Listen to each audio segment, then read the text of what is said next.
J'avais un petit peu peur à la base. Pas spécialement envie d'aller en Wallonie. J'étais bien à Bruxelles, la facilité de pouvoir faire plein de choses à n'importe quelle heure, avoir toujours un bar ouvert et tout. J'avais un peu, voilà. Et finalement, je me suis rendu compte qu'il y avait plein de gens super sympathiques et que ça valait vraiment la peine d'essayer. Dès que les travaux ont commencé, c'est étonnant le nombre de bénévoles, de gens qui habitaient la région de Tamine, de Sambreville, qui sont venus. Eh, on va venir vous aider à nettoyer les fauteuils, à peindre un mur. On s'est retrouvés parfois ici à 10 ou 15 et je connaissais 2 personnes. Et comme industrie, il y avait le charbonnage, il y avait l'atelier du chemin de fer, il y avait les fonderies.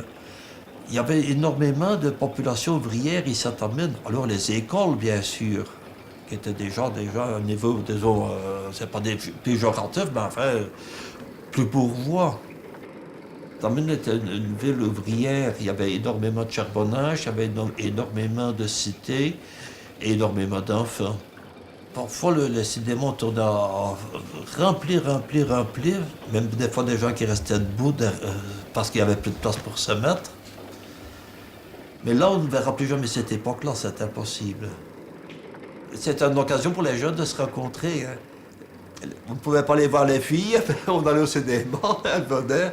À ce moment-là, il y avait un entracte, il y avait un premier film, les actualités, comme qui existait toujours, le premier film, et puis alors il y avait l'entracte et un second film. Et à l'entracte, on pouvait se rencontrer au café, évidemment, ou alors dehors. On pouvait acheter des bonbons, les offrir aux demoiselles, ou on allait prendre un verre, les plus âgés. C'était bien. Bon, et on va faire sauter la gueule à Brad Pitt.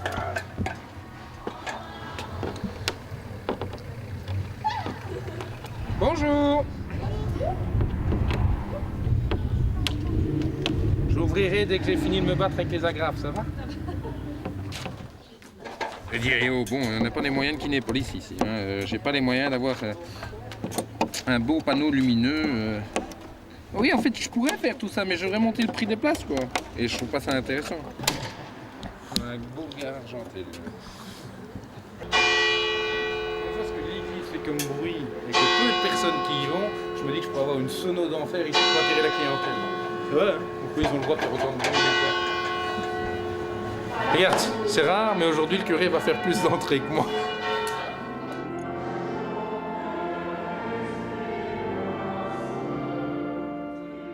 Dans 5 mois, j'ai 82 ans. Et je fais encore tout mon boulot de curé. Je vais sortir une petite brochure, comme je fais chaque année, une rétrospective de l'année. J'ai mis une demi-feuille, une résurrection, grâce à Vivian.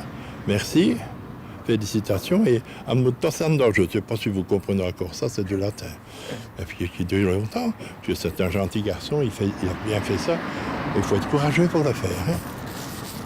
Je ne sais pas qui tient la comptabilité, mais je devais chaque semaine prendre mon portefeuille pour bouger le trou. Je n'ai pas su faire ça indéfiniment. Alors un jour, on a dû dire, écoutez, moi j'arrête. Hein. Et on a arrêté. Et je n'aurais jamais cru qu'on aurait recommencé. Jamais. J'aurais mis ma main dans le feu et qu'on n'aurait pas recommencé. C'est grâce à lui. Parce que c'est un gentil garçon. Et il est mordu de cinéma et il est bien mordu parce qu'il perdra encore qu'il le fera encore de cinéma, je crois. Je n'ai jamais parlé comme ça avec lui, hein, mais pour moi, c'est un gentil garçon. Merci. Non, non, pas encore.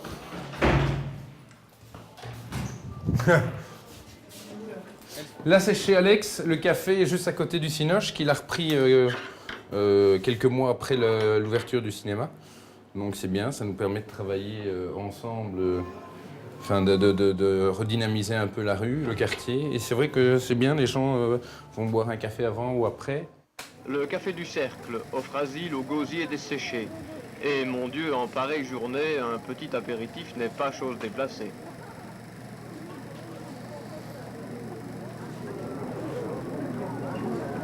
Qu'est-ce qui m'a pris de venir ouvrir un café ici? Ma grand-mère l'a tenu il y a 30 ans, une trentaine d'années. Et j'avais déjà fait 2-3 jobs étudiants là-dedans.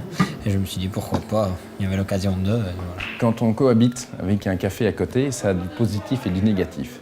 Ça a du positif parce que les gens vont boire un verre avant ou après. Et le négatif, ben voilà, on est en train on a mis une nouvelle porte à sonoriser, mais il y en a encore une deuxième à mettre. Et que quand il y a un petit bout qui a quelques années et qui crie comme c'est pas possible et qu'à l'intérieur Benjamin Button est en train de dormir, enfin de rajeunir, pardon, et ben ça s'entend en salle. Dimanche, un week-end sur deux, il y a le club du coin qui joue et donc il y a souvent les gens qui repassent après les matchs et ça fait souvent beaucoup de bruit. Donc la cohabitation est parfois délicate à gérer, mais bon, on y arrive. Allez, franchement, quoi. Aujourd'hui, nous apprenons comment faire des trucages dans le monde du cinéma. Nous utilisons la tactique dite de la débrouille. C'est vrai que c'est gai, la reconnaissance des gens, d'avoir rapporté quelque chose dans leur quartier, d'avoir redonné une possibilité à des gens qui n'allaient pas ailleurs, de refaire une activité ici. Et c'est le remerciement que moi j'en ai, c'est oui, le sourire des gens, c'est cette façon dont ils sont avec moi, le fait qu'ils viennent. Allez.